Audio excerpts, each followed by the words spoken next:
שלום לכם, אתם על ערוץ טוב, תודה רבה שאתם איתנו. היום נמצאת איתנו אישה מאוד מאוד מאוד מאוד חשובה, תת גונדר בטי להט, לשעבר מפקדת כלא וראש מערך המודיעין בשב"ס. שלום לך בטי. שלום, שלום, לא כזאת חשובה, שלום. את תכף תראי כמה את חשובה מאוד מאוד.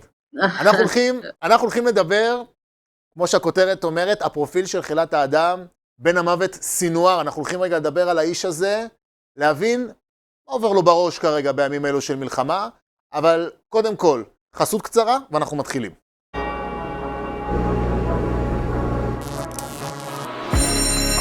כדי שמערכות חירום יפעלו בזמן אמת, חשוב לתדלק סולר איכותי ולבצע רענון סולר פעם בשנתיים. הזמינו תדלוק וקבלו בדיקת סולר חינם, כך תהיו רגועים בהפסקת חשמל. שלחו לנו הודעה ונבדוק אם אתם ערוכים לחירום. תודה רבה שחזרתם אלינו. אל תשכחו להירשם כמנויים לערוץ שלנו ולתמוך בנו בקישור שנמצא בתיאור הסרטון כדי שנוכל להביא לכם תכנים איכותיים עם אנשים איכותיים. שוב שלום לך בטי, כמו שאמרנו, אנחנו רוצים רגע לדבר על סינואר. למי שלא יודע אגב, בטי הייתה קצינת המודיעין בכלא שבו שהה סינואר לפני שחרורו בעסקת שליט. בטי, בואי נדבר רגע, מי זה בעצם סינואר? בתור אחת שדיברה איתו שעות על שעות ומכירה אותו לעומק, מי זה האיש הזה?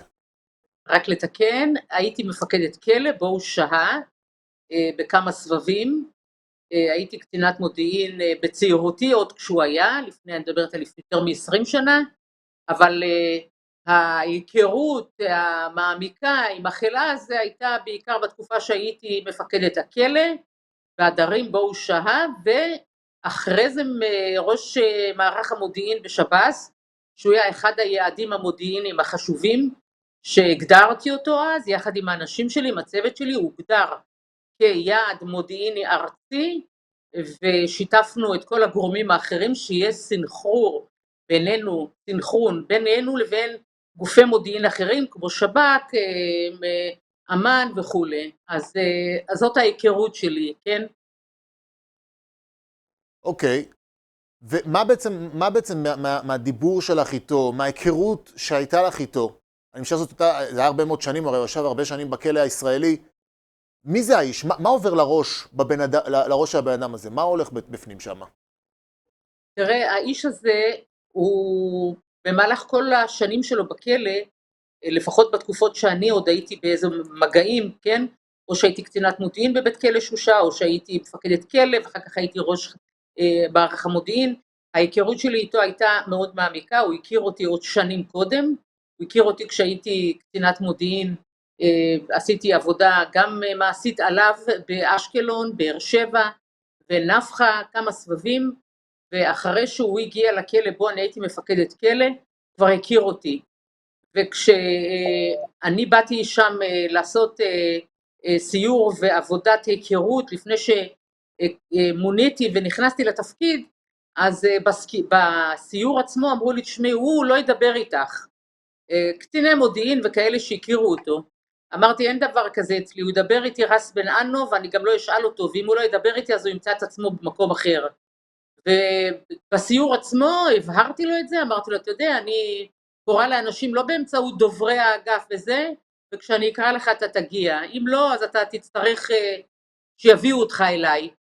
הוא הבין את זה, ובכל הפעמים שהיו בינינו שיחות, והיה חשוב לי לדבר איתו, כי ידעתי שדרכו עוברים כל המסרים בכלא, היה מאוד קשה לגייס מודיעין של החמאס בבתי הכלא, היה קשה, היה אפשרי אבל היה קשה, ואני לא פעם, היה חשוב לי לעשות איתו שיחות ישירות ולשאול אותו שאלות ישירות, יותר להתעסק עם המודיעין הגלוי, והוא דיבר איתי לא פעם אחת, והוא לא התבייש להגיד מה המשנה שלו.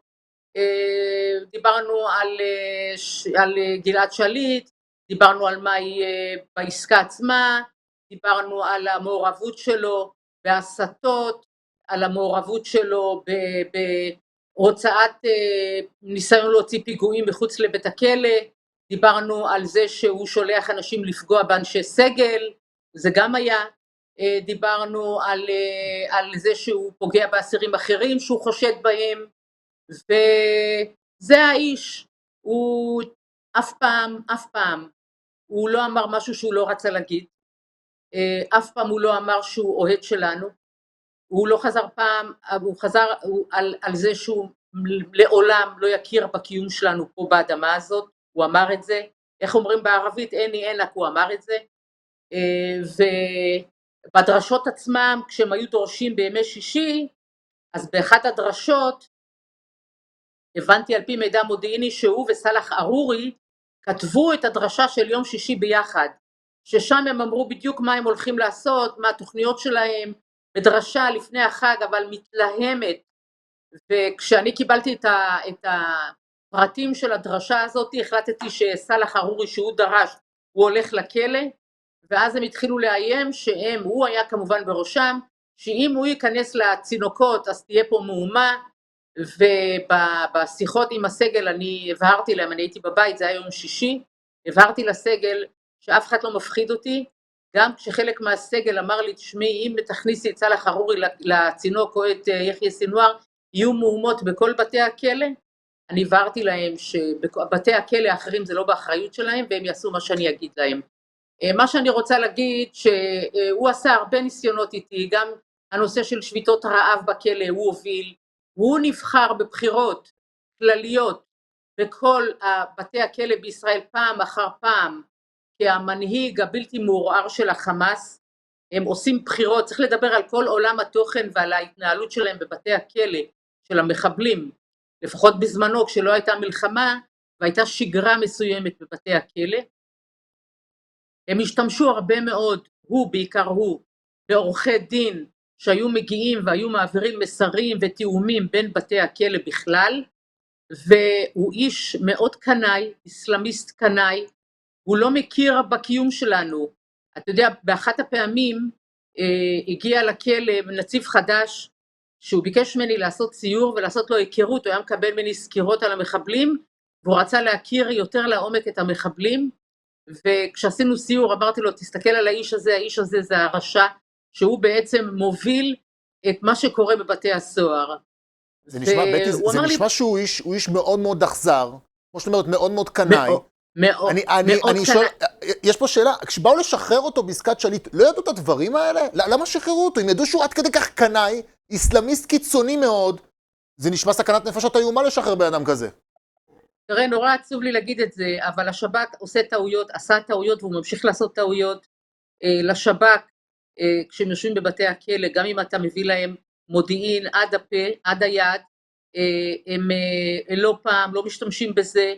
יש גם אז וגם היום אני רואה את ההתנהלות הזאת של סוג של התנשאות, שהם ואפסמות והם יודעים הכל. הם בדרך כלל רוצים שקט בבתי הכלא, זה לא מעניין אותם כל ההתרחשויות בבתי הכלא. אולי עכשיו, אחרי מה שקרה, הם כן התעניינו, הם קיבלו מודיעין מלא עליו. דרך אגב, אני חייבת, איך אומרים? שב עקום אבל דבר ישר. בזמנו כשדיסקין היה ראש השב"כ, בזמנו, הוא היה אחד מאלה שהתנגדו לשחרור שלו. אני חייבת לציין את זה. אבל הדיאלוג הזה מול החמאס לשחרר את גלעד שליט, הוא התחיל נניח משהו כמו בסוף 2007-2008, ואני הייתי חברה בצוות הזה, אני הבאתי להם מודיעין על כל אחד מהאנשים שהיו ברשימה, מודיעין שב"סי, כן? ככל שזה היה רלוונטי, זה היה רלוונטי, כי האנשים האלה ישבו הרבה שנים בכלא, לשב"כ לא הייתה גישה לבוא, לתחקר אותם, זה גם לא עניין אותם, מי שהכיר אותם טוב, זה מי שעבד והתמודד מולם במהלך כל השנים בבתי הכלא. אני באופן אישי, כראש מערך המודיעין, הבאתי מודיעין מלא על כל אחד מהם, סקירות מודיעין על כל אחד מהם, גם עליו, ואתה יודע, התפיסה הייתה, בסדר, הוא שפוט לכמה מאסרי עולם, אבל הוא לפחות לא רצח יהודים, הוא רצח רק ערבים, משת"פים, ואנחנו אמרנו וידענו שבעתיד הוא ירצח יהודים, כן? אבל האמת היא שלא תיארתי לעצמי שאנחנו נהיה בנקודה כל כך משפילה כזאת, שנגיע עם האיש הזה למה שהגענו איתו בשביעי לאוקטובר. ידעתי שהוא פיגורה, ידעתי כי ב-2008 בא אליו עופר דקל, זה שניהל את המשא ומתן, וניהלו איזשהו מגע כאילו סמוי, שכמובן שאני סייעתי במגע הזה מולו ומול האחרים, ורצו לצמצם את הרשימה שהוא הגיש, הוא היה אחראי על רשימת החטופים, על המשוחררים, על העסקה עצמה, מי מהאנשים הכי רעים, הכי מסוכנים, המחבלים הכי מתועבים היו ברשימה שלו. אז התנהלו הרבה ויכוחים, מ-2008 אמרו לו, אתה יכול, כאילו נתנו לו אופציה ב-2008 להשתחרר, הוא לא רצה עד שלא הכניסו את כל האנשים האלה לרשימה הזאת, ודרך אגב, הוא לא מנהל את כל האופרציה הזאת לבד, שאף אחד לא ישלה את עצמו. יש אנשים שהשתחררו איתו, כמו עליל עמודי שרצחו אנשי שב"כ, כמו מוסא דודין שהוציאו פיגועים אכזריים, כמו ג'יהאד יגמור שתכנן את החטיפה של נחשון וקסמן. אני לא מאמינה שהוא לא באיזשהו קשר עם כל האנשים האלה ומנהלים ביחד את כל מה שקורה מסביב. את יחיא סינואר, לא מעניין אותו בני אדם, לא מעניין אותו העזתים שם, האזרחים העזתים, זה אף פעם לא עניין אותו. הוא רואה מול העיניים שלו מטרה, והוא צריך להגיע למטרה הזאת. והוא עכשיו כמו, אתה יודע, הוא אחד המנהיגים הכי בולטים היום בעולם הערבי האסלאמיסטי הקיצוני, בגלל מה שהוא הוביל מבחינתו, הוא יכול עוד להמשיך ולהתנצח איתנו. עכשיו, יחד עם זאת, הוא מאוד אוהב את עצמו, מאוד מאוד אוהב את עצמו, הוא עבר ניתוח ראש להסרת גידול, שהוא ידע שהוא בסכנת חיים, והוא פחד על עצמו, הוא בכה על עצמו. אני פגשתי אותו שהוא הגיע באמבולנס לבית חולים של השב"ס, למרש, בכלא איילון במרכז רמלה, והוא ביקש מהסוהרים, אני לא ידעתי שהוא באמבולנס, הוא ביקש מהסוהרים שליוו אותו, שיקראו לי כי הוא רוצה לדבר איתי, אני הגעתי לאמבולנס, והוא ממש בכה, הוא רצה לדעת, הוא אמר שעשו לו ניתוח והוא לא יודע מה מצבו, הוא מאוד מאוד פחד על עצמו, רצה לחיות, רצה לדעת יותר פרטים, סיפר לי על אחותו שהיא רופאה בשיפה אחותו, ושאולי שאנחנו נאפשר לה לבקר אותו, לא משנה, אחר כך המנהיגים שלנו אישרו לו ביקור של דוקטור סופיאן אבו זיידה והישאם עבד אל-רזק מעזה, אחד מעזה, אחד מהשומרון, באו לבקר אותו אחרי הניתוח. גם להם הוא בכה, אחרי זה אני פגשתי אותם ועשיתי מיצוי מידע מהפגישה שלי איתם, גם להם הוא בכה והוא מאוד חס על החיים שלו, אבל על אחרים זה לא מעניין אותו. יש פה סקופ במה שאת אומרת עכשיו, שסינואר בכה, זה סקופ מטורף, האדם הזה כרגע במלחמה הוא נראה כזה אחד, איש ברזל, לא חסין מהכל, פתאום אמרת פה משהו מעניין, הוא בכה, אשכרה הוא פחד על החיים שלו. הוא אשכרה בכה על החיים שלו, הוא בכה עם דמעות. אני באופן אישי קראתי לרופא, אני לא הכרתי את הפרטים הרפואיים, לא יכולתי לתת לו אינפורמציה, אבל בכל זאת אמרתי, קראתי לרופא של בית החולים של שב"ס, כן? וביקשתי ממנו, שאמרתי לו, תשמע, יש פה איזה אחד האסירים, שהוא מבחינתנו יעד מודיעיני רציני, אני רוצה שתבוא לפה רגע, תסביר לו מה המצב שלו. הוא ירד לאמבולנס, הוא היה אמור לחזור לבדיקה, הוא היה כבר אחרי ניתוח, כן? הוא היה אמור לחזור לאיזושהי בדיקה בצריפין, באסף הרופא. והוא ירד למטה, והוא אמר לו, היה לך גידול, והגידול הוא שר, וכבר לא נשקפת סכנה לחיים שלך, כי הוציאו את כל הגידול, בינתיים לא רואים ברורות, לא רואים כלום, הוא בכה עם דמעות. איזה טעות, איזה טעות. הוא בכה עם דמעות. ותקשיב, כשאני פגשתי אותו, שהוא חזר לשירות בתי הסוהר מהבית חולים, אחרי שהוא עבר את הניתוח, הוא עלה לאגף, אגף מסוים שהוא היה סוג של כספת מבחינת השב"ס, היה שם מרואן ברגותי וסמיר קונטר, ועוד כמה נבלות שהיו איתו, והוא נכנס כמו איזה אבו אנטר, אמרתי לו, מה, אתה לא בכית על החיים שלך, הצילו את החיים שלך, אתה יודע להגיד איזה מילה טובה, להיות אסיר תודה, ליד כל האסירים אמרתי לו ככה. הוא אמר לי, זה התפקיד שלכם. ככה, בשיא חוצפתו, אתה כאילו זורק עלייך כזה. זה התפקיד שלכם, אתה מבין? וזה באמת נכון, זה התפקיד שלנו, זה מה שאנחנו עושים גם עכשיו. מה אנחנו עושים עכשיו? הוא לא צריך לדאוג לנוקבות, הוא לא צריך לדאוג לאף אחד. יש בג"ץ של מדינת ישראל, יש כל מיני ארגונים שדואגים, יש רמטכ"ל שלא רוצה צפיפות, יש ראש שב"כ שדואג, אתה מבין את האבסורד הזה?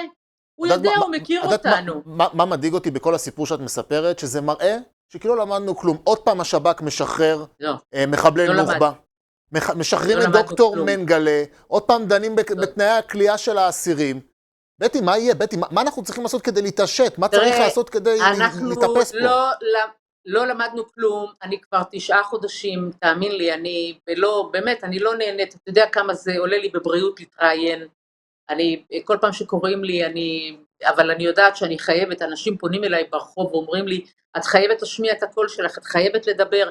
תראה, יחיא סנוואר, הוא הקים בתוך בתי הכלא, בכלל בתי הכלא, תראה איזה עוצמה הייתה לו, הוא הקים יחידות האזנה, ואתה לא יכול למנוע את זה, אנחנו ידענו את זה, יחידות האזנה לכלי התקשורת הישראלים, יחידות האזנה לכלי התקשורת הישראלים, שבו הם היו עושים סיכום של מה אומרים בתקשורת, מה אומרים באולפנים, מה אומרים מומחים פוליטיים, מה אומרים מומחים צבאיים, והוא משך את הסיפור של גלעד שליט, הוא לא הסכים להשתחרר, עד שיאשררו את כל הרשימה שהוא התעקש עליה, אמנם בסוף הורידו כמה, שהוא הבטיח להם שהוא ישחרר אותם בעתיד, וזה מה שקורה. תראה, הוא השתחרר, הוא עמד בעזה באיזה עצרת, והוא נאום מתלהם אנטישמי, הוא אמר מילה במילה, ממה שהוא הולך לעשות ב7 לאוקטובר, הוא חוץ מלציין את התאריך, הוא אמר הכל, מה הוא הולך לעשות. כולנו ראינו אותו, גם אני ראיתי אותו והתפלצתי, ולא הבנתי למה לא מחסלים אותו. וזה האיש, הוא מכיר אותנו, והוא מסובב אותנו על האצבע הקטנה. אני אגיד לך את האמת, אני מתביישת כאזרחית, כן? שראש השב"כ רץ לנהל משא ומתן על עסקה. זה לא התפקיד שלו, הוא לא יודע לנהל משא ומתן, הוא לא מומחה לזה, זה גם לא התפקיד שלו. והם מביאים מולו כל מיני טרוריסטים שינהלו משא ומתן על שחרור חטופים. זה ממש מביש. במקום שהוא יחפש איפה הראש שלו, ויביא את הראש שלו אלינו, אז הוא הולך לנהל את המשא ומתן, שזה לדעתי מביך, אותי לפחות, אני לא יודעת מה אחרים חושבים על זה.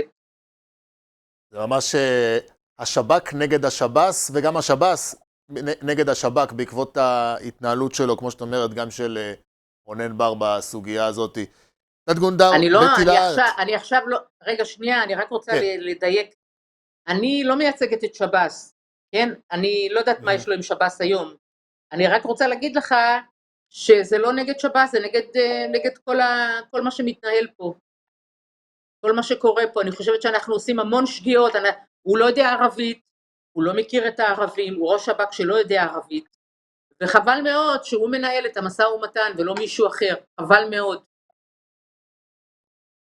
הבן אותך לגמרי. תת גונדר, בטי להט, לשעבר מפקדת כלא וראש מערך המודיעין בשב"ס. תודה רבה לך על הדברים האלה, תודה רבה שהיית איתנו. תודה רבה לכם הצופים שגם אתם הייתם איתנו.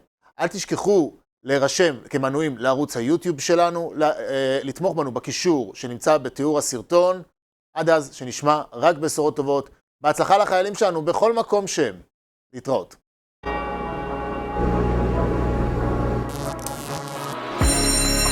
כדי שמערכות חירום יפעלו בזמן אמת, חשוב לתדלק סולר איכותי ולבצע רענון סולר פעם בשנתיים. הזמינו תדלוק וקבלו בדיקת סולר חינם, כך תהיו רגועים בהפסקת חשמל. שלחו לנו הודעה ונבדוק אם אתם ערוכים לחירום.